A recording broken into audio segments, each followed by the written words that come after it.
Hello friends, welcome to online Gurukul. Online Gurukul में आपका स्वागत है। आज हम अपने चैनल पे एक नई चीज़ का शुरुआत करने जा रहे हैं और हम वो शुरुआत कर रहे हैं एनसीईआरटी। एनसीईआरटी को हम चैप्टर वाइज देखेंगे और चैप्टर वाइज देखने के साथ साथ हम देखेंगे कि उसको किस तरह से पढ़ना है, किस डायग्राम का क्या मतलब है, चित्रों को समझेंगे, उसके थ्योरी को समझेंगे और लाइन बाय लाइन पढ़ के समझाते हुए हम चलेंगे। तो ये उन स्टूडेंट्स को फ़ायदा है जो एनसीईआरटी को पढ़ते हैं, चाहे वो तैयारी के लिए पढ़ते हो, चाहे उनके जो 10th के बोर्ड एग्ज़ाम हैं उनके लिए भी फ़ायदेमंद है ये। तो ज़्यादा समय न जाया करते हुए मैं आपको कहता हूँ ये लेक्चर सीरीज़ चलती रहेगी। आप चैनल से जुड़े रहिए और ये लेक्चर सीरीज़ आपके बोर्ड एग्ज़ाम से पहले पहले हम ख़त्म करेंगे, जिससे आपको बोर्ड एग्ज़ाम में बहुत बेनिफिट हो। और ये लेक्चर सीरीज़ छोटे छोटे पार्ट्स में चलेगी और इस छोटे छोटे पार्ट में हम पर डे 2 से 3 पेजेस को देखेंगे एनसीईआरटीज़ के, और उसको फिर हम जो है अपने टेलीग्राम चैनल को हमारे ज्वाइन कर लीजिए, हम उसमें अपने नोट्स भी प्रोवाइड करेंगे इस चैप्टर से, हर चैप्टर से रिलेटेड। जब चैप्टर कंप्लीट हो जाएगा तो उसके हम नोट्स अपने टेलीग्राम चैनल में प्रोवाइड कर देंगे।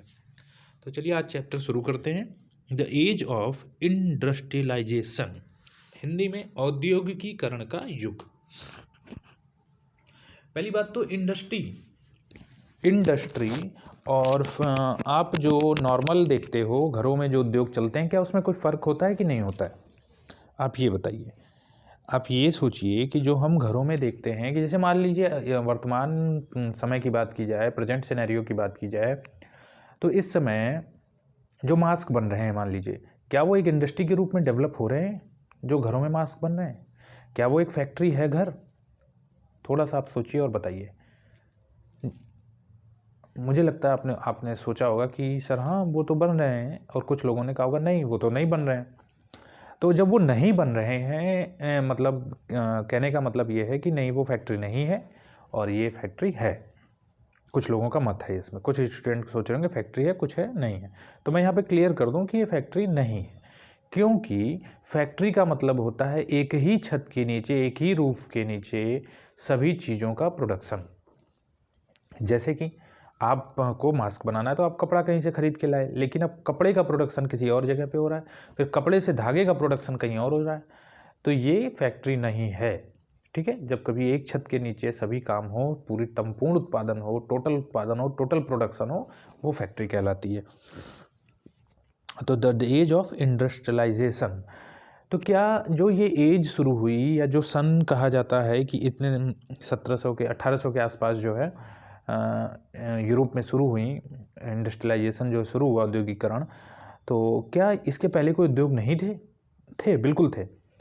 कॉटन बनता था, लोगों कपड़े बनते थे। यार क्यों लोग कपड़े नहीं पहनते थे? पत्ते तो लगा के घूमते नहीं थे, कपड़े ही पहनते थे। तो जब कपड़े पहनते थे तो इससे तो फिर कुछ ना कहीं से कपड़े बनते रहे होंगे।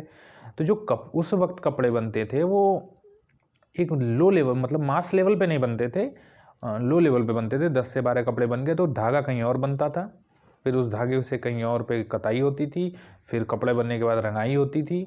तो इस तरह से अलग अलग जगहों पर होता था। तो जो लंदन डेवलप हुआ वो कपड़े के मैन्युफैक्चरिंग के लिए डेवलप हुआ, इस तरह से डेवलप करता चला गया। तो आपका एनसीईआरटी में सबसे पहले ये फिगर आता है डॉन ऑफ द सेंचुरी का। इसको ईटी पॉल म्यूजिक कंपनी ने पब्लिश किया था। अब आप इसको ज़रा सा ध्यान से देखिए, इस डायग्राम को मैंने फुल स्क्रीन कर दिया है। इसमें आप देखो तो डॉन ऑफ सेंचुरी है लिखा हुआ है, एक फरिश्ता है, एक एंजल है, जो कि अपने हाथ में, ये देखिए, जो कि अपने हाथ में, सॉरी थोड़ा सा इसको डाउन करते हैं पहले, अब ठीक है। डॉन ऑफ द सेंचुरी देखिए, ये उसमें जो है इन्होंने एक फ्लैग पकड़ा हुआ है, ये झंडा है देखिए, जिसमें लिखा हुआ है सेंचुरी। तो ये किस चीज़ का मतलब जो है रिप्रेजेंट कर रहा है? तो ये प्रेजेंट कर रहा है प्रोग्रेस का, कि नई सेंचुरी का प्रोग्रेस शुरू हो चुका है। फिर आप देखिए यहाँ पे कुछ बग्गी टाइप में है, यहाँ पे कोई मशीन है, इस तरह से आप देख सकते हैं डिफरेंट टाइप ऑफ मशीन है। यहाँ पे रेलवे है, इस साइड में रेलवे है, और ऐसे जीप हैं। तो ये चीज़ें क्या है ये, और ये इंडस्ट्रियलाइजेशन का ही प्रतीक है। अब देखिए यहाँ पे क्या है, ये एक पक्षी है, पक्षी के सिर पे पैर रखी हुई है और उसके बाद वो पहिए लगे हुए हैं और पंख लगे हुए हैं। तो ये जो पंख है ये रिप्रेजेंट क्या कर रहे हैं, ये टाइम को रिप्रेजेंट कर रहे हैं, ठीक है, टाइम को रिप्रेजेंट कर रहे हैं। और जो पक्षी का पाँव है, हालांकि इसमें दिख नहीं रहा, वो पहिए पर टिका हुआ है। तो जो ये पहिए पर टिका हुआ है, ये पहिया ही समय का प्रतीक है और उसकी उड़ान भविष्य के प्रतीक है। मतलब जो उड़ान है वो भविष्य की ओर है, जो पहिया है वो समय का प्रतीक है।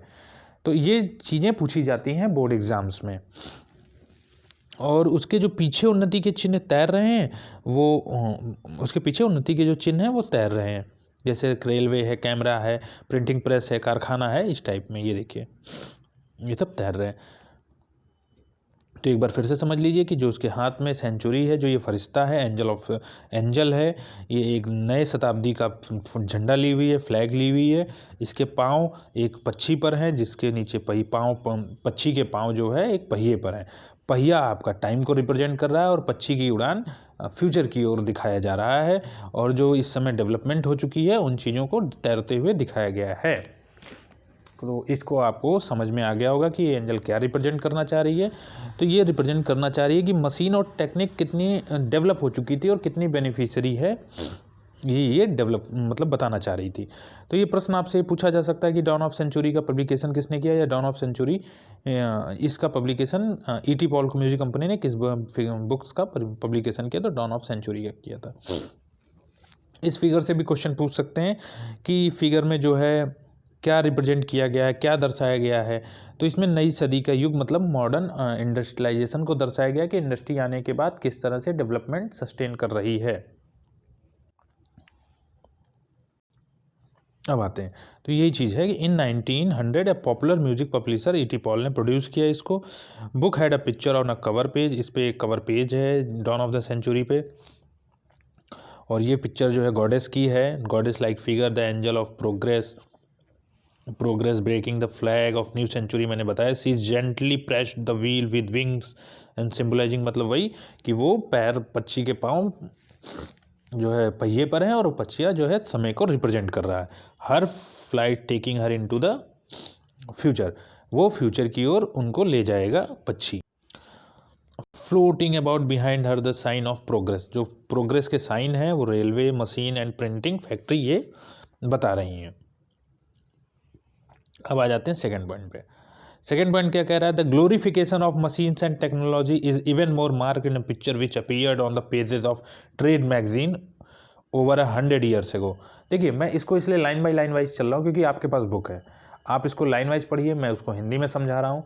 तो इससे बेनिफिशियरी ये होगा, इससे बेनिफिट आपको ये होगा कि आप चीज़ों को बहुत अच्छे से समझ लोगे। और जहाँ पे भी डाउट हो आप कमेंट सेक्शन में लिखिए कि सर ये लाइन समझ में नहीं आई, मैं दोबारा एक शॉर्ट वीडियो डाल के उसको क्लियर कर दूंगा। तो देखिए इसमें लिखा हुआ the glorification of machine and technology even more mark in picture which appeared on the pages of the trade magazine over 100 years ago, it shows to magicians. तो देखिए मशीन और तकनीकी के जो है गुणगान करने के लिए, उसके कैरेक्टरिस्टिक्स को बताने के लिए एक और पिक्चर आई, और ये पिक्चर कहा गया टू मैजिशियंस नाम से, टू मैजिशियंस को ये शो करती है। अब हम उस पिक्चर पे चलते हैं। वो पिक्चर है आपकी ये रही, टू मैजिशियंस। अब टू मैजिशियंस कह रहे हैं तो ऊपर वाला जो हिस्सा दिखाया गया है वो दिखाया गया है ओरिएंट को, मतलब कि प्रिमिटिव चीज़ों को, पुरानी चीज़ों को दर्शाया गया है। और जो नीचे वाला हिस्सा है उसको हम मॉडर्न तरीके से दिखाए गए हैं। तो प्रिमिटिव में क्या दिखाया गया है, आप ये बात समझिए कि प्रिमिटिव में दिखाया गया है कि एक अलादीन का चिराग है, वो चिराग को रगड़ता है और नए नए महल खड़े हो जाते हैं जादू से। जबकि मॉडर्न तरीके में दिखाया गया कि एक मैकेनिक है, वो मैकेनिक अपने पास एक टूल रखा हुआ है और वो नए नए ब्रिजेस, रेलवे ब्रिजेस, भवन, हाई राइजिंग बिल्डिंग्स का निर्माण कर रहा है। तो यही इसमें चीज़ आप में लिखी हुई है, एनसीईआरटी लिखती है कि the one of the top is the Aladdin from Orient who build a beautiful place. एक अलादीन है जो बहुत ही, ओरिएंट का मतलब होता है प्राच्य, प्रिमिटिव, ब्यूटीफुल प्लेस का निर्माण करता है मैजिक लैम्प्स के थ्रू। और एक जो है बॉटम में मॉडर्न मैकेनिक है who with is modern tools weaves a new magic build bridges, ships, tower and high rising buildings. तो ये एक साइड में है मैकेनिक जो नए नए मैजिक करता है, मतलब कि अपने टूल से मैजिक करता है और नए नए ब्रिज और ये बिल्डिंग्स बनाता है। तो अलादीन सोज, ये देखिए इंपॉर्टेंट लाइन है,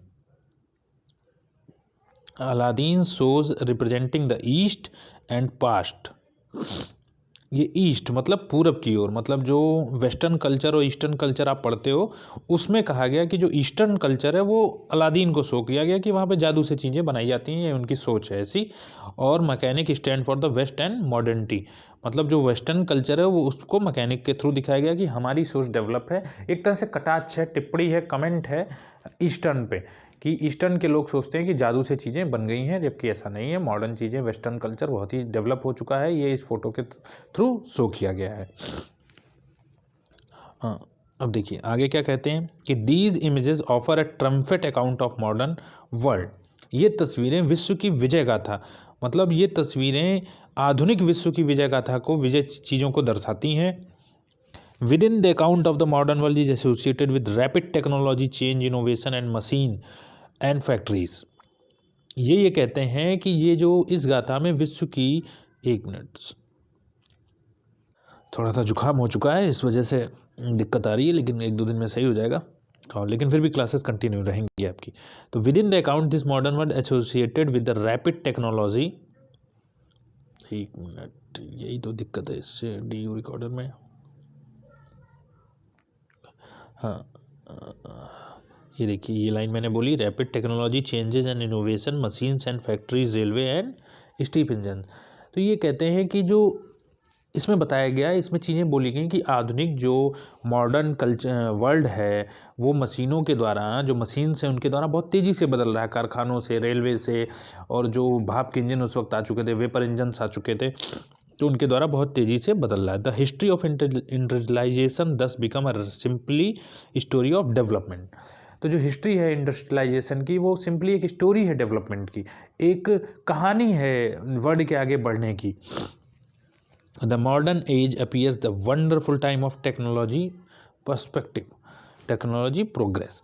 और आधुनिक वर्ल्ड तकनीकी प्रगति का एक भव्य रूप दिखाता है, एक बहुत ही अच्छी चीज़ दिखाता है कि हम किस तरह से डेवलप हुए।